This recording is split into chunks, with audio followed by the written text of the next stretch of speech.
Do you believe in love? 'Cause I believe in love. Na página de Ciências 151, nós vamos estar falando sobre explorando a Via Láctea. Lembra que vocês fizeram um trabalho sobre esse assunto? Então, nós vamos falar sobre explorando a Via Láctea. Vocês, nos vídeos que vocês me mandaram, vocês abordaram de forma muito clara sobre esse conteúdo. Inclusive, eu não repostei o vídeo porque alguns alunos demoraram para me mandar. Mas teve vídeo muito interessante. Eu parabenizo todos vocês e destaco aqui Gabriel. Gostei do vídeo dele, bastante mesmo, tá? Nós trabalhamos aqui na página 151 em diante sobre os recursos usados para explorar o espaço, né? Nós sabemos que a ciência que estuda o espaço é a astronomia. E os astrônomos, eles usam vários recursos para explorar o espaço. E no seu livro, na página 152, diz que eles usam telescópios, sondas espaciais e satélites espaciais, né? Aqui diz também na página 152 sobre a primeira vez em que um ser humano foi na Lua. E aí diz que foi Neil Armstrong, que é um homem que mora nos Estados Unidos, né? Não estava só ele, estava ele e mais duas pessoas. Só que Neil foi o primeiro a pisar na Lua. O segundo homem a pisar na Lua foi Edwin Eugene. E Michael Collins, que também estava com eles, não pisou na Lua, ficou dentro da espaçonave, né? Na página 153 diz que várias explorações já foram feitas na Lua após esse episódio. Uma coisa que eu achei interessante é que o primeiro ser vivo a ser enviado para o espaço foi uma cachorrinha, né? A cadelinha Laika, está na página 153 do seu livro, no ano de 1957. No ano de 1959, ou seja, 2 anos depois, no ano de 1961, 57, 58, 59, 60, 61, 4 anos depois em que Laika foi para o espaço, foi o primeiro ser humano para o espaço, que foi o Yuri Gagarin. Ele foi para o espaço, ele ficou em órbita ao redor da Terra, ele completou uma volta ali ao redor da Terra e ele disse aquela frase muito famosa, né? A Terra é azul, foi a frase dele. Depois disso, 9 anos depois, né, que o primeiro ser humano pisou no espaço lunar. Para ir na Lua, para ir no espaço, não se usa qualquer roupa e não pode ser qualquer pessoa. Tá? Se usa roupas especiais, porque a roupa que é usada tem que ter um controle de temperatura corporal e do ambiente, uma vez que lá os astronautas são submetidos a temperaturas extremamente frias e também a temperaturas extremamente quentes quando está sob a luz do sol. Então é uma roupa especial.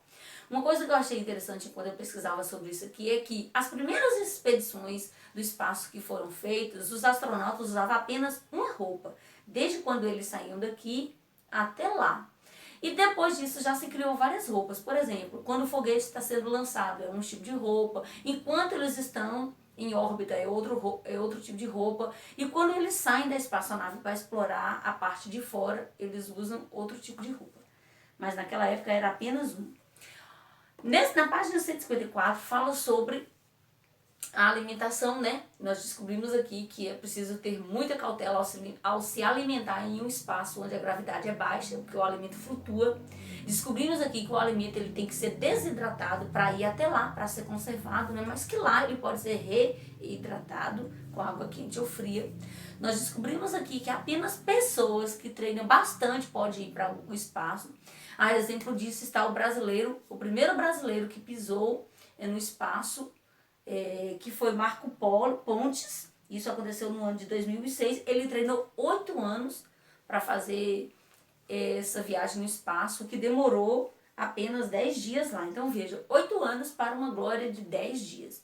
Seria até interessante se você quisesse pesquisar o que Marcos Pontes fala sobre essa experiência dele no espaço, tá? Vocês podem estar pesquisando sobre isso.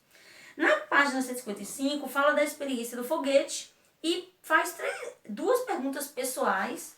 Você fica à vontade para responder como você achar interessante. Na página 156 é sobre a sua descoberta ao fazer o foguete. Por que ele sobe, por que depois ele cai, se o formato do foguete ajuda na decolagem.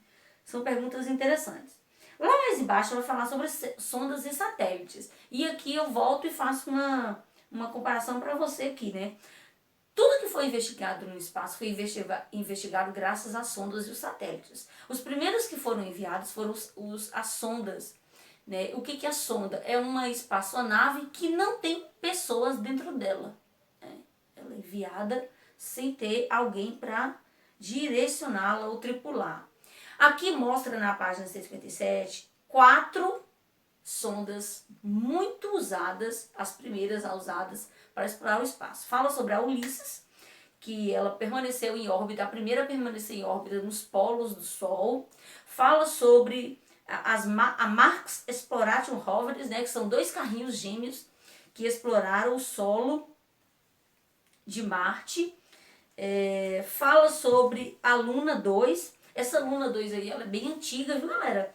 Ela foi enviada no ano de 1959 para o espaço e o objetivo dela era entrar em contato com a Lua. Veja que 10 anos depois que ela foi lançada é que o ser humano conseguiu pisar na Lua. Mas o primeiro a ir para lá foi essa sondinha aí, a Luna 2. E a Mariner 4, que foi uma sonda também antiga, ela foi a primeira a enviar imagens de Marte aqui para o planeta Terra, tá? Bom, na página 158 nós temos 2 perguntinhas, a pergunta 4 e a pergunta 5. A pergunta 4 diz assim: que informações importantes as sondas podem descobrir? Né? Resposta: podem descobrir variações na temperatura, no clima, no relevo. Elas mandam a imagem, né, da superfície lá, para a gente ver como é que é o solo de lá. E essas imagens nos ajudam a contrastar a diferença entre nós e eles, entre o nosso planeta e os planetas que estão sendo explorados. Uma coisa interessante é que todos os planetas do sistema solar já foram explorados por sondas espaciais, tá? E aqui pergunta na questão 5 se o uso de equipamentos para capturar a imagem é importante para a exploração espacial e o porquê. Resposta: é lógico que é importante, né? Por que é importante? Porque ela captura imagens e essas imagens nos dão dados que podem ser analisados por nós, seres humanos, tá bom? Então ela é extremamente importante. Na página 158 vai falar sobre os satélites. Lembra que eu falei que sonda é uma espaçonave que não é tripulada? Pois é, o que é o satélite? Ele tá na página 158, né? Aqui, ó. O satélite é um equipamento fabricado, colocado em órbita ao redor da Terra ou de outros astros. Também não é tripulado o satélite. A diferença é que ele é menor e ele não vai tão longe como as sondas, porque as sondas exploram outros planetas bem mais distantes do que um satélite artificial exploraria, tá bom? No Brasil nós temos satélites naturais, que é a Lua, e os satélites artificiais. Tem vários satélites artificiais. Nós vamos descobrir alguns aqui. Qual é o objetivo de se enviar um satélite para o espaço? Aqui traz algumas informações.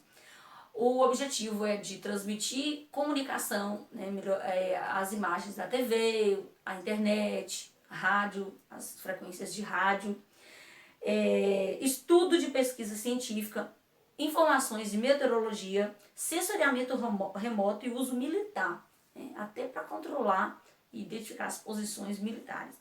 Alguns satélites brasileiros, nós temos o SCD, o CBERS, que foi inclusive lançado em parceria com a China.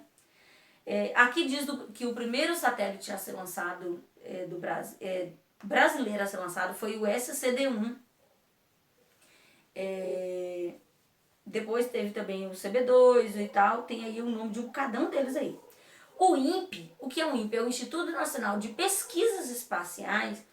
Ele usa satélites com o objetivo de aperfeiçoar a comunicação aqui no Brasil, explorar também o planeta Terra, explorar o universo e também usa para informações militares, tá?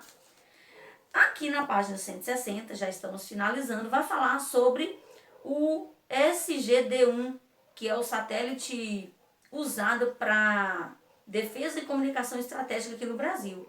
O objetivo desse satélite é reforçar a segurança, nossa segurança, monitorar o território, uma vez que o Brasil tem grandes fronteiras, né? Então ele faz o controle dessas fronteiras, sejam elas aéreas ou marítimas, né? Ou marítimas. Além de tudo, esse satélite aí nos auxilia no que diz respeito à internet, né? Fornecimento da banda larga do nosso país.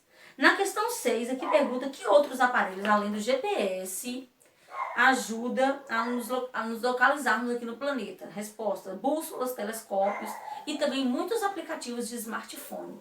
O GPS hoje ele já é disponível em celulares. É muito usado. Antigamente ele só era usado para fins militares. Hoje já é disponível para qualquer um que quiser baixar o aplicativo do GPS no celular. Tá bom? Na página 161 que fala sobre o telescópio que vocês inventaram. Escreva aí suas conclusões. E na 162 fala um resumo do capítulo. Na pergunta de número 1 da 162 diz assim: o planeta Terra realiza 2 movimentos importantes. Descreva nas imagens. A primeira imagem está mostrando o movimento de rotação que a Terra realiza em torno de si mesma e dura aproximadamente 24 horas, que é o equivalente a um dia.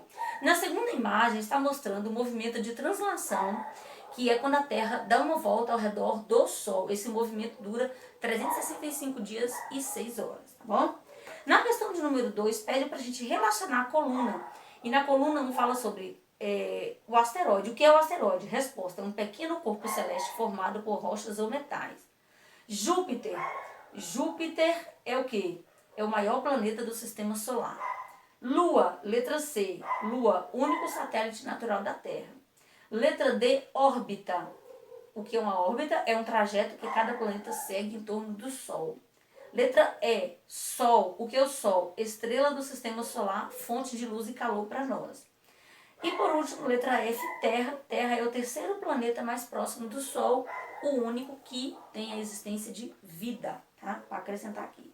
Para finalizar, aqui mostra, né, algumas crianças observando o espaço, e eles veem lá passar um rastro de luz, e aí eles começam a questionar: o que é aquilo? Está em nossa atmosfera, é um cometa, não, é um meteorito, não, é um meteoro. A pergunta é: quem está correto? Resposta correta. Correto está o menino que diz que é um meteoro. O que é um meteoro? Um meteoro é um meteoroide que, ao entrar em contato com a nossa atmosfera, pega fogo. Por isso que a gente vê ele brilhando no céu, tá bom? É também chamado de estrela cadente. Se você quiser saber o que é um meteoroide, lembre, é um asteroide, pedaço de asteroide, que fica orbitando no espaço e que, quando entra em contato na atmosfera, pega fogo. Ele é chamado de meteoro.